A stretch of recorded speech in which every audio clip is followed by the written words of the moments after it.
Rocket League has a huge player base, and within that is a large variety of players. Everybody plays with their own style and in their own way, whether you're a freestyler, ball chaser, or some of the other categories coming later in the video. So today, I'm going to cover every type of Rocket League player. If I missed any player stereotypes, then comment down below and maybe I can include them in a part 2.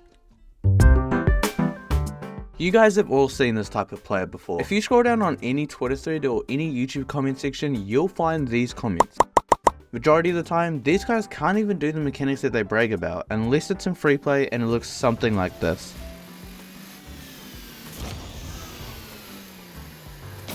If you comment these type of things, just stop, unless you can really prove that you can hit the mechanics that you say you can, but we all know you can't.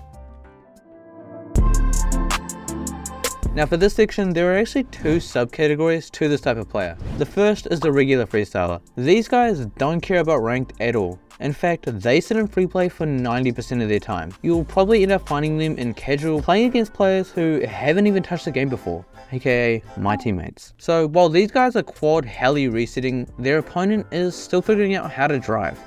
The other category of freestyler is the diamond freestyler. This type of player is pretty similar to the previous category, however these guys deserve their own section. The diamond freestyler is the guy that saw a few pulse clips on his TikTok For You page and said, I want to do that. Instead of practicing and watching useful tutorials on how to rotate, flick, or literally anything useful, they spend their time figuring out how to triple flip reset. Similarly to the regular freestyler, these guys don't touch rank that often, which is probably why they're in diamond. It's definitely a good thing that they don't touch rank though, because when they do, they forget about their teammate and ball chase for clips.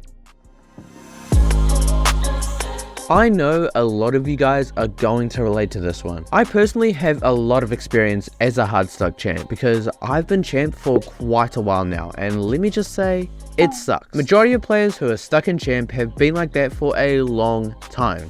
I'm talking years. In fact, I've created a cycle that perfectly demonstrates the hard stuck player's experience in champ. After being hard stuck for long enough, eventually the realization hits that maybe they shouldn't be champ. In fact, they should be grand champ by now. It's clearly not their fault they're in this rank. It's their teammates. They think that the only reason they are stuck in champ and haven't hit grand champ yet is because of their teammates, who clearly throw every match. If it wasn't for their teammates, they'd be well beyond champ and already in grand champ by now. After realizing they should be grand champ, they start to rage queue. They play match after match, telling their teammates off for any slight mistake. Overall, they're just being a negative player. And as a result of this, they go down and down in rank, which only makes them more tilted. Eventually, after a long loss streak from raging, they get upset. Upset with their teammates, themselves, Rocket League in general, so they take a break. After a long break, they boot up Rocket League and think back. They check ranked and see how low they've dropped, and then they realize they were wrong. It isn't their teammates' fault. If they were good enough to be grand champ by now, they would be. They start to focus on themselves, their mechanics, getting better at the game, and beginning to queue again, only to be hard stuck in champ, which restarts our cycle and brings us back to stage 1. Either that or they get grand champ, but that's not happening. If you guys want more champ rants, I made a video a while back on why champ is the worst rank, so if you guys want to know more, then I recommend watching that video. Flicks? No. Power shots? No. Hook shots? No. Why practice these or anything offensive when instead you can just take the opponent out of the play? It's much better to air dribble bump and watch as the chat fills with salt from players who haven't learned to avoid the strategy yet. Some call bumping unskilled, but the demo chaser calls it a way of life. This type of player is guaranteed to get the exterminator badge almost every match, which only tilts their opponent more and more. They use tactics like air dribble bumps and spawn demos to make sure the opponent doesn't have any fun, sort of like a mental warfare. If you've played against a player or a team that uses the strategy, then you'll know just how tilting it is to be on the receiving end. He's literally on top of me right now, trying to give me smoochy woochie. Stop booming me! Dad used to burn him with cigarettes. Mom used to fucking do a line of blow before she sucked some dude's dick. Dude, this guy's a piece of shit! Yo, this guy's a piece of shit! Dude, this kid with the fucking demos, the kid that he's queued with, what a fucking dickhead, man. Which is one of the main reasons why it works so well. In all seriousness, if you haven't hopped into ranked and tried to utilize demos and bumps as much as you can, then I recommend doing so, because it's much more fun than you'd expect, it makes for hilarious reactions, and it's actually kind of viable.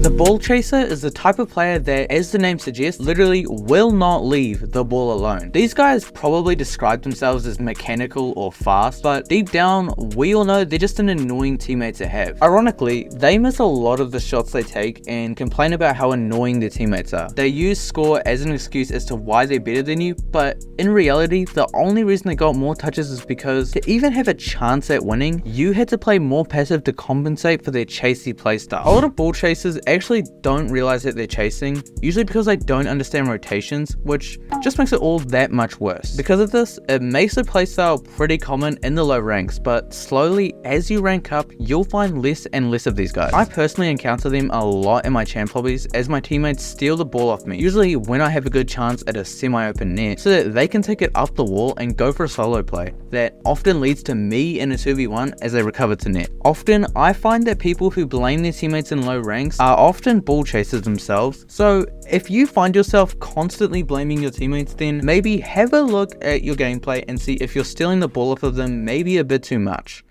But not me though, my teammates just are bad. I'm not a ball chaser, my teammates just suck. Hey guys, on a real note, I've been pretty busy as of lately, which has led to less and less consistency with uploads. However, I'm aiming to hopefully get some more videos out soon, so thank you guys all for watching. Comment down below which playstyle matched you best, and most importantly, join my Discord server and subscribe.